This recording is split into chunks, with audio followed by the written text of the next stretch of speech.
If you've been receiving letters and calls from creditors for a debt that isn't even yours, it can get really frustrating and even worrying. In this video, I'll walk you through the ways to deal with it so that you can stop harassment for someone else's debt and keep the debt collectors at bay. So first and foremost, can you be liable for someone else's debt? No, you can't be legally liable for a debt that someone else owes. However, there are a few rare exceptions when you could be liable for a debt that somebody else took. This includes a loan taken through a joint bank account, joint credit card debt, or if you gave a personal guarantee for someone taking out a loan. To deal with debts not in your name, you need to take action promptly.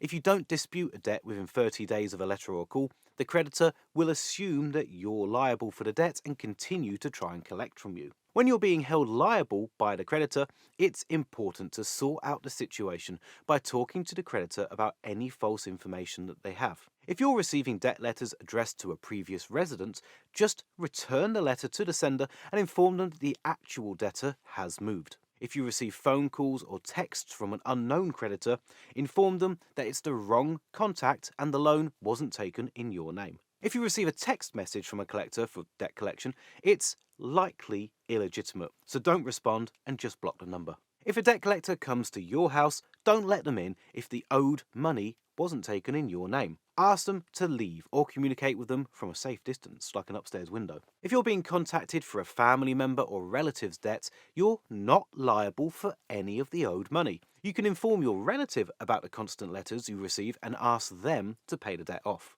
If it's a joint debt, you may be responsible for it, but if you don't recognise the debt, you should open a dispute and inform the creditor that you're not the person that they're looking for. If you're being contacted by creditors for a deceased person's debt, you're not liable for the debt. The deceased person's debts are supposed to be paid back through their estate and properties. The only exception is if you took a joint loan or gave a personal guarantee for the loan taken. If you're being harassed for a debt which isn't yours, then you may want to seek the advice of a solicitor. There's many online solicitors that work out cheaper and easier than meeting in person. Just Answer, for example, only costs £5 for a trial. One of my colleagues used their trial to save himself £271 on a parking ticket. I've linked that offer in the description, and if you use that, you'll also be supporting MoneyNerd. So thank you.